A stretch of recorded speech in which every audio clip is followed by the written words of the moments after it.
Krishna Krishna Hare Hare Hare Rama Rama Rama Hare Hare Hare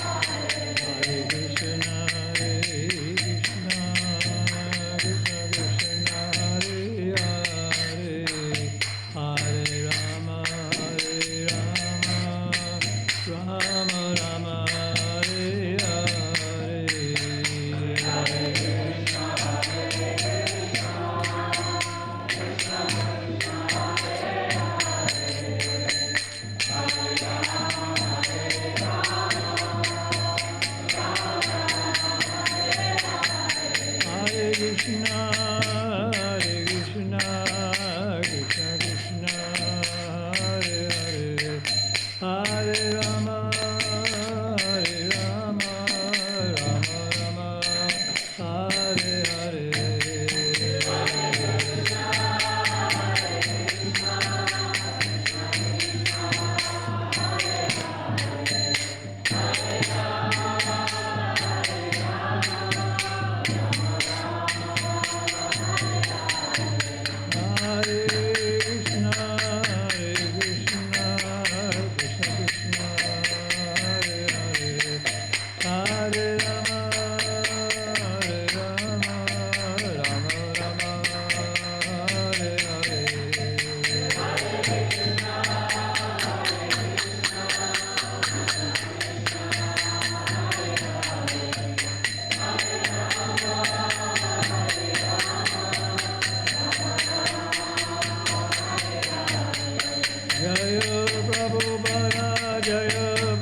Srimad His Divine Grace A.C. Bhaktivedanta Goswami Srila Prabhupada Ki Jai.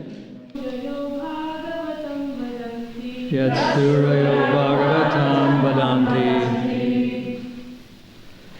Pura in the days of yore Maya by me Proktam was said Ajaya unto Brahma Nabhye, out of the navel, Padme, on the lotus, Nishanaya, unto the one situated on, Mama, my, Adi Sarge, in the beginning of creation, Jnanam, knowledge, Param, sublime, Matmahima, my transcendental glories, Avabhasam, that which clarifies, Yat, which, Surayaha, the great learned sages, Bhagavatam, Srimad Bhagavatam, Vedanti, do say. Translation, O Uddhava, in the lotus millennium, in the days of yore, at the beginning of the creation, I spoke unto Brahma, who is situated on the lotus that grows out of my navel, about my transcendental glories, which the great sages describe as Srimad Bhagavatam. Responsibly, O Uddhava, in the lotus millennium, in the days of yore, at the beginning of the creation, I spoke unto Brahma, who is situated on the lotus that grows out of my navel, about my transcendental glories, which the great sages describe as Srimad Bhagavatam. Purport. The explanation of the Supreme Self, as given to Brahma and already explained in the second canto of this great literature, is further clarified herein. The Lord said that the concise form of the Srimad Bhagavatam, as explained to Brahma, was meant to elucidate his personality. The impersonal explanation of those 4 verses in the second canto is nullified herewith. Sridhar Swami also explains in this connection that the same concise form of the Bhagavatam concerned the pastimes of the Lord Krishna and was never meant for impersonal indulgence. Verse again, text 13, O Uddhava, in the lotus millennium, in the days of yore, at the beginning of the creation, I spoke unto Brahma, who is situated on the lotus that grows out of my navel, about my transcendental glories, which great sages describe as Srimad Bhagavatam.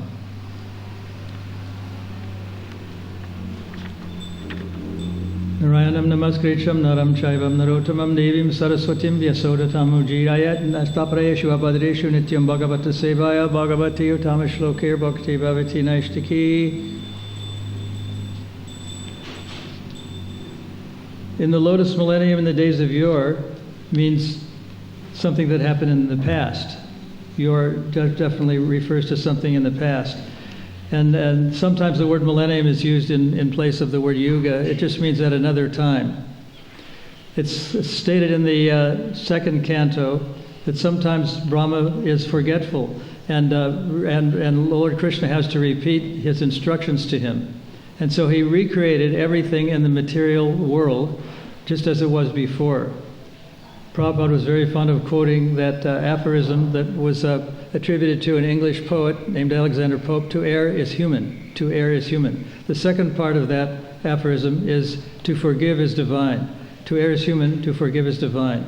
He probably learned this at Scottish Churches College, which is an adjunct of Calcutta University. Now no longer called Scottish Churches College. I think it's just called Scottish College.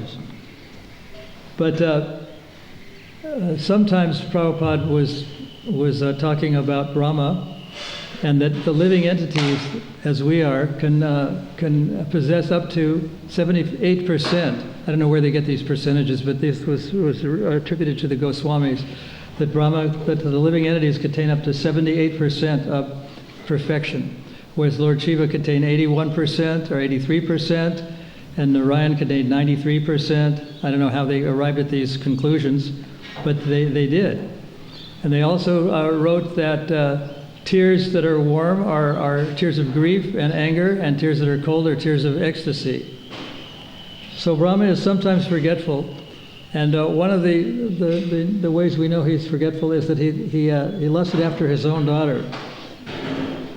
He was running after her and ejecting samana at the same time, and it's described in the Srimad Bhagavatam that he intentionally ran past, or he was directed to run past, great sadhus and sages who witnessed this, and how Lord Brahma could even lose control. Sometimes it was asked if Lord Brahma is the most elevated person in the universe and has created the material world, how is it that he can fall down and fall victim to lust? So Prabhupada was very dismissive about this, but he was kind of indicating that it can happen to anyone who is not fully Krishna consciousness. He can fall down. And Prabhupada told the story once about Ashoka. Ashoka was a great Hindu king of India about 500 years ago. And Ashoka once asked one of his trusted ministers how long a man will feel inclined towards sexual relations, or how long he will be sexually inclined. And the minister answered him, and he said that a man has this desire right up until the time of death. And at that time, Ashoka disbelieved him, and he just discounted it and changed the subject, and it was never brought up again. Then, sometime later, the minister said to Ashoka, his trusted minister, said to him that now I want you to come with me. And without questioning where he was going or why he was going, Ashoka immediately got ready to go with him. And he said, the minister said, and the one other thing is, I want you to bring with us your daughter, the princess. She's a very beautiful young girl. And so they started to walk, and then he said, now we're walking to the home of a man who is about to die. And I want you to notice very carefully what his gaze falls upon. Notice his eyes from the time we walk in to the time we leave, what his eyes are fixed upon. So Ashoka took him very seriously. He didn't know why he was taking him there, but he was taking him there.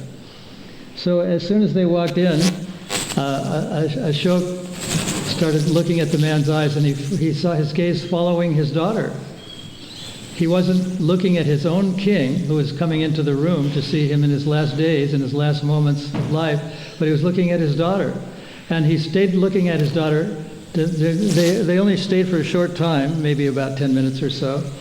And then when as they were about to leave, his gaze didn't stop looking at the daughter. And as they had left, his eyes were still upon the daughter. And then Ashoka didn't say to the minister that he now understood what he was talking about when he said that sexual desire and impulse is in the heart of a human being, of a man, right up until the time of death. But the minister understood that Ashoka understood everything, and they walked back, and that was the end of that episode. So and there have been many instances of people who have fallen from grace. Not many, but several, even though Prabhupada has thought very highly of them, and they had a very long life. Do we have the Bhagavad Gita here, or one edition of it? There's a verse, I think it's in the 5th canto, that says that all planets are places of misery where repeated birth and death take place. And then in the purport to that verse, as I was reading one of my readings of Bhagavad Gita, was that during the time of the partial devastation, all the living entities that are situated in Brahmaloka who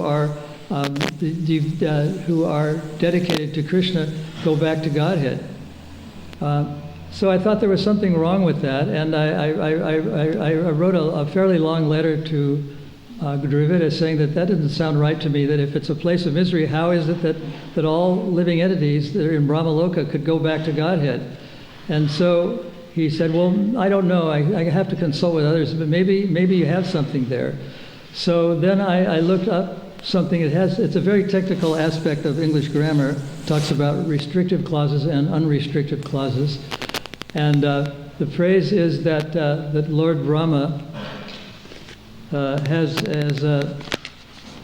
his consorts all go back to Godhead if you read it a certain way. And so he changed it. And this was about 5 or 6 years ago. I think I have what did he change it to? So the old version says, this is a purport. In the purport, it's a quote from somebody else. It says, when there is devastation in this material universe, comma, Brahma and his devotees, comma, who are constantly engaged in Krishna consciousness, comma, are all transferred to the spiritual universe and to specific spiritual planets according to their desires. And the new version reads, when there is devastation in this material universe, comma, Brahma and the devotees, and this is a non-restrictive phrase. There's no comma after the devotees who are constantly engaged in Krishna consciousness are all transferred to the spiritual universe and to specific planets according to their desires. That's in the Bhagavad Gita, it's in the 8th chapter. And if anyone wants to read the whole exchange, there it is, between me and Ravida, and it's about 5 pages long, and it's pretty technical, but it's part of the scene. When Prabhupada first came to San Francisco in 1967, he related to me the story of Bilvamangal Thakur. I don't know why he told it, but I think he knew that I was kind of a neophyte. I'd only been initiated about 4 or 5 months, and I didn't know too much. But the story is that Bilvamangal was at his father's funeral, and he left the funeral before the ceremonies were over, which is kind of unusual, to leave the funeral of one's own father early. And it was a very stormy and rainy night somewhere in India, and it was very windy and rainy. And Bilvamangal was heading towards the house of Chintamani, his prostitute friend that he had cohabited with and was very taken with because of her beauty. But it was very difficult for him to reach her house because of the storm and because of the rain. And one of the places that he encountered was a river, and the river was flowing it was swollen and flowing very heavily because of incumbent rain and very heavy rainfall. And so he thought, well, I can't get across this river to get to her house. But then he saw what he thought was a log floating down the river, and he used that log to ferry himself across the river, and he somehow got to the other side. And it turned out that the log was actually a dead body. This is the story that Prabhupada tells. So then he gets to the other side of the river, and finally in the distance he can see her house, and all the lights are out because she has retired for the evening. But there is a long rope hanging from the fence that surrounds her house. It's made of brick, and so he climbs up this rope to get over the wall, and it turns out that this rope was a deadly cobra, but he went anyway. And finally he got over the wall, and he woke her up, and she was amazed that he came in the difficult time of the storm, and she said, "How did you get here?" And then he told her the whole story about how he left his father's funeral early, and how he forged across the river on a dead body, and how he climbed up a snake to get over the wall. And she was totally amazed. She said, "If only you had that same inclination, same intense desire to preach to Krishna." She was actually a devotee at heart, even though she was a prostitute, because in those days, even prostitutes sometimes were devotees. And he took it very seriously, and it changed his life, because he realized that here was a person who was very devoted to material things, was telling him that he should devote all his energy towards Krishna. So he had a change at that moment he had a very, very big change of heart. And and later in the morning he left, and he encountered one of his old friends, a Brahmin, and he asked the Brahmin, who had a very beautiful and lovely young wife, if he could be alone with her for a while. So the Brahmin, being very liberal and wanting to do everything that his friend asked, said, "Well, of course you can do it." And he arranged that they could be alone in a room together, the wife and Bilvamangal Thakur. So the first thing Bilvamangal said to the lady, to the woman, was, "Mother, can I please have your hairpins?" And she relented and gave him her hairpins, and then he poked out his eyes, very gross, very bloody, horrible, violent thing, right in front of her. He blinded himself, and somehow he became blind, and then it was daylight, but he couldn't see, and somehow he wandered and came to the precincts of Vrindavan, where he started playing his one-string instrument. I think it's called an ektar.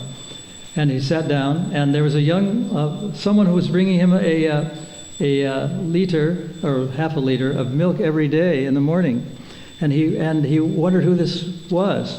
And he found out that actually it was a young boy. And then later on, he found out that the young boy was actually Krishna in his early age, bringing him this. And Bilvamangal Thakur, or Lila Shuka Bilvamangal Thakur, is famous. He lived for 800 years, Prabhupada said.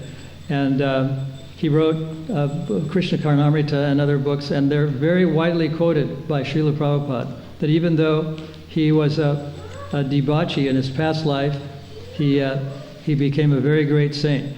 So this indicates that even people who have murky pasts or checkered histories can become great devotees. It's happened. I mean, most of Prabhupada's followers had murky pasts, you might say. Anyway, he became very famous, and some of you may have read his book, Krishna Karnamrita, which is widely quoted by Srila Prabhupada. And so it does happen. And some pure devotees like Prahlad Maharaj, who is considered a Nitya Siddha devotee, is very advanced. And at the time when Hiranyakashipu was bifurcating, Hiranyakashipu was bifurcated by Nrsingadev, Prahlad was standing there without protest. And so in a sense he was violating the etiquette of proper behavior.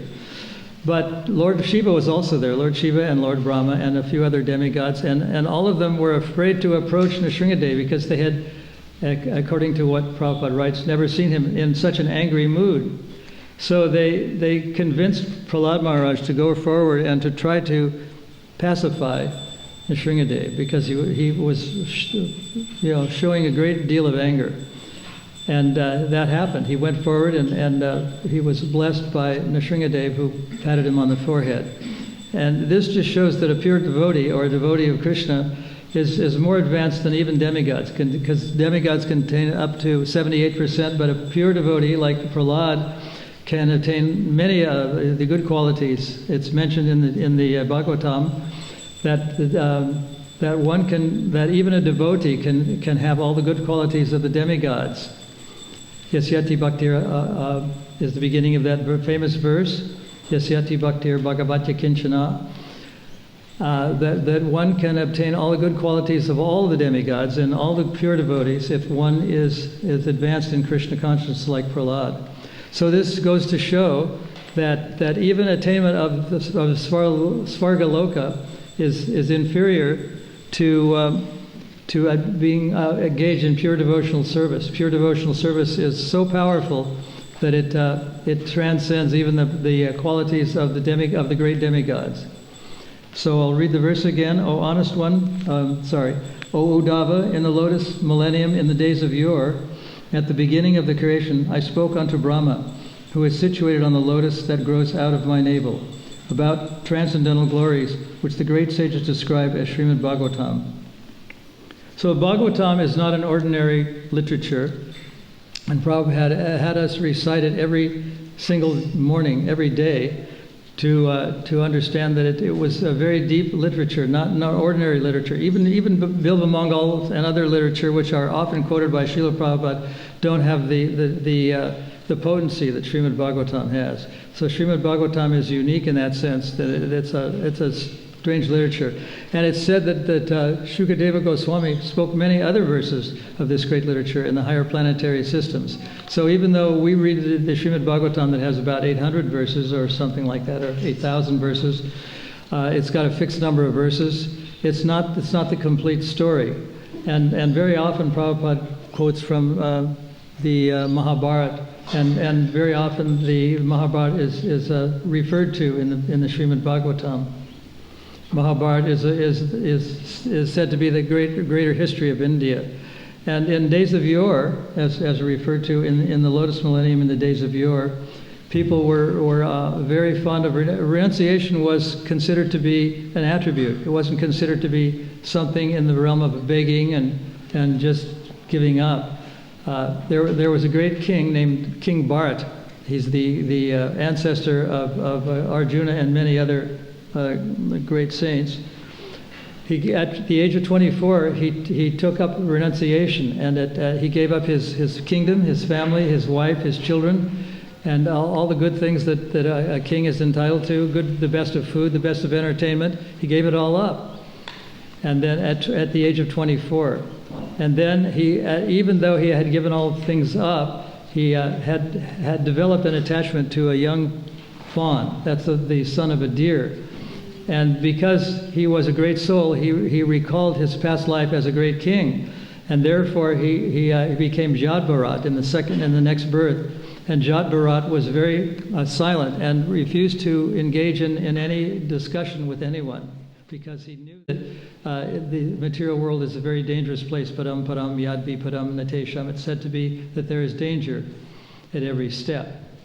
So he was Yadbharat was very, very quiet. And once when he was carrying the palanquin of a king, he was asked to substitute for one of the carriers of this palanquin. And because he was trying to avoid stepping on ants and other small creatures, the ride became very bumpy. And the king started to complain. And then Yadbharat started to talk. And he complained, and he explained to the king that the material world is a very dangerous place. There's danger at every step. You can step on an ant, you can step on an insect, and you can go to hell for these kind of things. And so this king was Rahugana. King Rahugana was very, very, very impressed with the explanation, and he became a great saint also. So it just goes to show that people who have very murky pasts can become great devotees, whether they're kings or whether they're whatever they are. They can become very great, but they can't become as great as pure devotees or Prahlad Maharaj. They can only attain up to 74%. So I'll read the verse again, and then we can have some discussion. O Dava, in the lotus millennium of the days of yore, at the beginning of the creation, I spoke unto Brahma, who is situated on the lotus that grows out of my navel, my transcendental glories, which the great sages describe as Srimad Bhagavatam. So any comments or questions?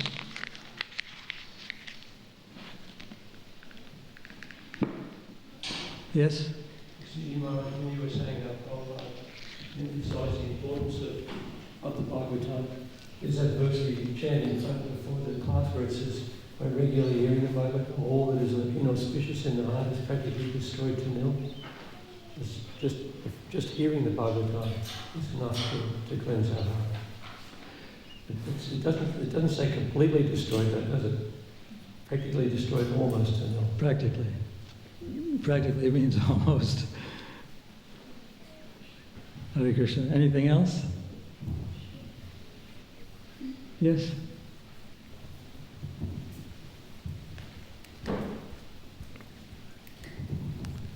Maharaj, about the prostitute, you said that she was a devotee, and I was just wondering how because we think she's like much associated with the mode of ignorance, and how she could keep sort of Krishna conscious.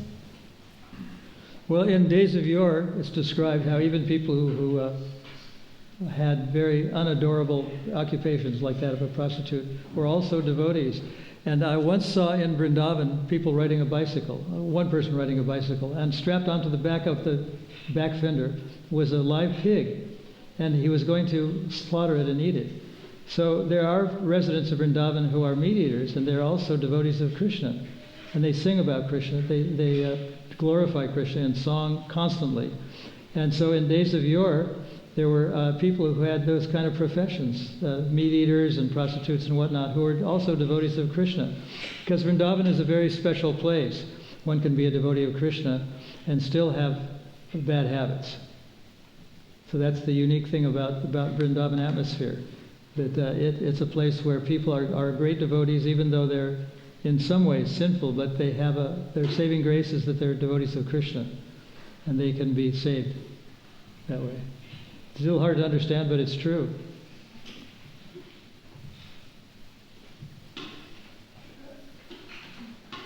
Hare Krishna, but if you think about it, actually we all have these sinful things, right? And Krishna is just so merciful, I guess, that we all, if we just have a spark of desire, that he just takes that and just focus on that desire that's there. Well, some people think that they don't have to be devotees, and if they do something sinful, Krishna or God will, or Christ or whoever it is, will absolve them from all sinful activities. That's one of the fallacies of some religions, including some distorted versions of Vaishnavism, that you can commit sinful activities on the strength of chanting. And if you're sinful, it doesn't matter, because God will take all those sins, as Christ said, He will take all the sins upon Himself of the living entities. So that's, in a sense, that's considered very offensive for a devotee to think that I can be sinful as much as I want to, and God will absolve me from all these. I think I told the story about how once we visited a Catholic school called Mother Mary of the Sea near Los Angeles, and the priest said that he was very, very disturbed that some people had come to him for confession, the same people, week after week after week. And so those are some of the people that think they can commit sinful activity and that they will be absolved by their faith. So that's considered offensive in Krishna consciousness.